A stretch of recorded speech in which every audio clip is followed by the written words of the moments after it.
Hi buddies, welcome to my style cooking channel. இன்னைக்கு நம்ம summer ஸ்பெஷலா ரோல் கட் மலாய் குல்ஃபி எப்படி செய்யறதுன்னு பார்க்கலாம்.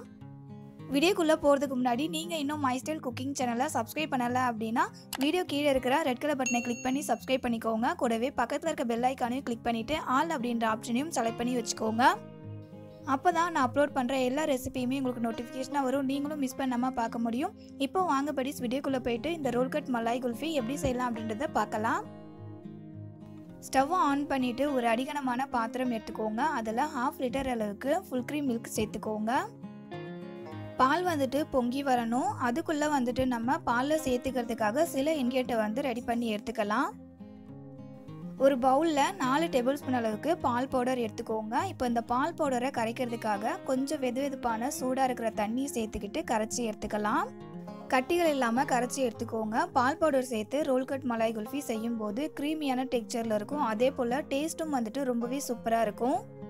இந்த அளவுக்கு பால் பவுடரை கரைச்சதுக்கு அப்புறமா இதை அப்படியே வச்சிடுங்க. அடுத்தது இன்னொரு பவுல்ல 1.5 டேபிள்ஸ்பூன் அளவுக்கு கார்ன்ஃப்ளவர் எடுத்துக்கோங்க.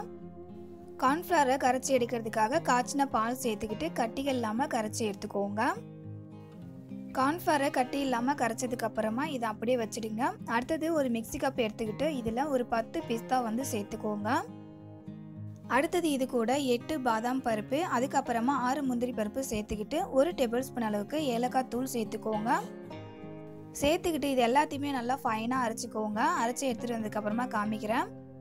இந்த அளவுக்கு நல்லா ஃபைனா அரைச்சிக்கோங்க. இப்போ இது அப்படியே இருக்கட்டும். பால் வந்து எப்படி இருக்குன்றத பார்க்கலாம்.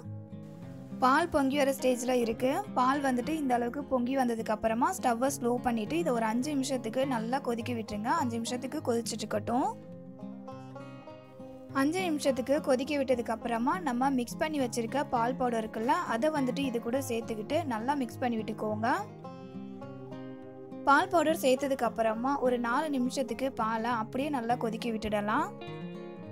4 நிமிஷத்துலேயே பால் வந்துட்டு இன்னும் நல்லா திக்காகிடும். பால் பவுடரை சேர்த்து 4 நிமிஷத்துக்கு பாலை நல்லா கொதிக்க விட்டதுக்கு அப்புறமா இதில் நம்ம அரைச்சி வச்சிருக்க ட்ரை நட்ஸ் பவுடரை வந்து சேர்த்துக்கிட்டு நல்லா மிக்ஸ் பண்ணி விட்டுக்கோங்க. நம்ம சேர்த்துருக்க ட்ரை நட்ஸ் வந்து ஆப்ஷனல் தான். உங்களுக்கு பிடிக்கும் அப்படின்னா நீங்கள் சேர்த்துக்கலாம், இல்லைனா வந்துட்டு நீங்கள் ஸ்கிப் பண்ணிடலாம். சில குழந்தைங்க ட்ரை நட்ஸ் எதுவுமே சாப்பிட மாட்டாங்க. அந்த மாதிரி இருக்கிற குழந்தைங்களுக்கு வந்துட்டு நம்ம இந்த மாதிரி ஐஸ்கிரீம் செய்யும்போது நட்ஸ் சேர்த்து செஞ்சு கொடுக்கலாம். ட்ரை நட்ஸ் பவுடர் சேர்த்து ஒரு 2 நிமிஷம் ஆனதுக்கு அப்புறமா இதில் நம்ம மிக்ஸ் பண்ணி வச்சிருக்க கார்ன்ஃப்ளவர் மிக்ஸை சேர்த்துக்கிட்டு நல்லா மிக்ஸ் பண்ணி விட்டுக்கோங்க. கார்ன்ஃப்ளவரை சேர்த்ததுக்கு அப்புறமா ஸ்டவ்வை வந்துட்டு கம்ப்ளீட்டாக ஸ்லோ ஃப்ளேமில் வச்சுக்கோங்க. கார்ன்ஃப்ளவரை சேர்த்துட்டு ஒரு 4 நிமிஷத்துக்கு பாலை நல்லா மிக்ஸ் பண்ணி விட்டுக்கோங்க. 4 நிமிஷத்துக்கு அப்புறமா பால் வந்துட்டு நல்லா திக்காகி வந்திருக்கும். இப்போ இதோடைய கன்சிஸ்டன்சி வந்து எப்படி இருக்கணுன்றதை காமிக்கிறேன் பாருங்க. ஸ்பேச்சுலாவில் பாலை எடுத்துட்டு இந்த மாதிரி ஒரு கோடு போட்டோம் அப்படின்னா ரெண்டுமே ஒன்று சேராமல் இருக்கணும். இதுதான் வந்து கரெக்டான கன்சிஸ்டன்சி. இது அப்படியே ஒரு பக்கம் இருக்கட்டும். அடுத்தது நம்ம சுகர் சிரப் வந்து ரெடி பண்ணிக்கலாம். சுகர் சிரப் ரெடி பண்ணுறதுக்காக ஸ்டவ் ஆன் பண்ணிவிட்டு ஒரு பேன் வச்சுக்கோங்க. அதில் 5 டேபிள்ஸ்பூன் அளவுக்கு சர்க்கரை வந்து சேர்த்துக்கோங்க. சர்க்கரையை வந்துட்டு இந்த மாதிரி பேனில் நல்லா ஸ்ப்ரெட் பண்ணி சேர்த்துக்கோங்க. இது வந்துட்டு தானாகவே மெல்ட் ஆகி வரும். நம்ம தண்ணி எதுவும் சேர்த்துக்க வேண்டாம். பார்த்தீங்கன்னா இந்த மாதிரி அதுவாக மெல்ட் ஆகி வரும். இந்த மாதிரி மெல்ட் ஆகி வந்ததுக்கு அப்புறமா நம்ம மிக்ஸ் பண்ணி விட்டுக்கலாம். சர்க்கரை வந்து மெல்ட் ஆகி தேன் கலருக்கு சேஞ்ச் ஆகி வரும். அது வரைக்கும் சர்க்கரையை கைவிடாமல் மிக்ஸ் பண்ணி விட்டுட்டே இருங்க. பாருங்க, சர்க்கரையோட கலர் வந்துட்டு சேஞ்ச் ஆகி வந்திருக்குல்ல, இது இன்னும் வந்து தேன் கலருக்கு இந்த மாதிரி சேஞ்ச் ஆகி வரணும். இப்போ நமக்கு சுகர் சிரப் வந்து ரெடி ஆயிடுச்சு. இதை வந்துட்டு நம்ம சூடாக இருக்கிற பாலில் சேர்த்துக்கிட்டு மிக்ஸ் பண்ணி விட்டுக்கலாம். சுகர் சிரப்பை பாலில் வந்து சேர்த்துக்கும் போது ஸ்டவ் ஆன் பண்ணிவிட்டு சுகர் சிரப்பை வந்து பால் கூட சேர்த்துக்கோங்க. சேர்த்துக்கிட்டு நல்லா மிக்ஸ் பண்ணி விட்டுட்டே இருங்க.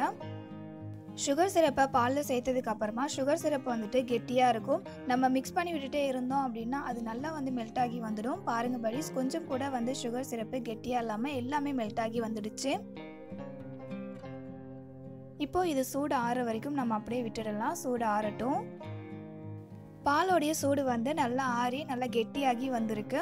இப்போ இதை ஒரு டைம் நல்லா மிக்ஸ் பண்ணி விட்டுட்டு மிக்ஸி கப்பில் சேர்த்துக்கலாம். மிக்ஸி கப்பில் பாலை சேர்த்ததுக்கு அப்புறமா இதை க்ளோஸ் பண்ணி நல்லா அரைச்சி எடுத்துக்கோங்க.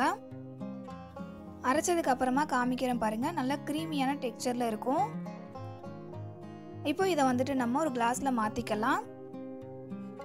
நான் வந்துட்டு பாலை சேர்த்துக்கிறதுக்காக 2 கிளாஸ் வந்து எடுத்திருக்கேன். இதுக்கு பதிலாக நீங்கள் சிலிண்ட்ரிக்கல் ஷேப்பில் இருக்கிற எதனா ஒரு ஏர்டைட் கண்டெய்னர் கூட எடுத்துக்கலாம். அப்படி இல்லைனா நம்ம வீட்டில் இருக்கும்ல வட்டா கிண்ணம், அதில் கூட வந்துட்டு நீங்கள் இந்த பாலை வந்து சேர்த்துக்கலாம். இப்போது இந்த பாலை வந்துட்டு கிளாஸில் சேர்த்துக்கலாம். இந்த குல்ஃபியை வந்துட்டு நம்ம ரவுண்ட் ஷேப்பில் கட் பண்ணி எடுக்கிறதுக்காக தான் சிலிண்ட்ரிக்கல் ஷேப்பில் இருக்கிற கிளாஸ் அப்படின்னா ஏர்டைட் கண்டெய்னரை வந்துட்டு யூஸ் பண்ண சொல்லியிருக்கேன். பாலை வந்துட்டு கிளாஸில் சேர்த்ததுக்கு அப்புறமா இதை ஒரு அலுமினியம் ஃபாயில் வச்சு க்ளோஸ் பண்ணிக்கலாம். க்ளோஸ் பண்ணிவிட்டு இப்போது இந்த 2 கிளாஸுமே நம்ம 8 மணி நேரத்துக்கு ஃப்ரீசரில் வச்சு நல்லா ஃப்ரீஸ் பண்ணி எடுத்துக்கலாம். 8 மணி நேரத்துக்கு அப்புறம் நம்ம எடுத்துகிட்டு இந்த மாதிரி குல்ஃபியில் வந்துட்டு நடுவில் கத்தியை வந்து விட்டு இந்த மாதிரி ரொட்டேட் பண்ணி நம்ம வெளியே எடுத்தோம் அப்படின்னா ஈஸியாக வந்து வெளியே எடுத்துடலாம். பாருங்கள் எவ்வளோ ஈஸியாக வருதுல்ல.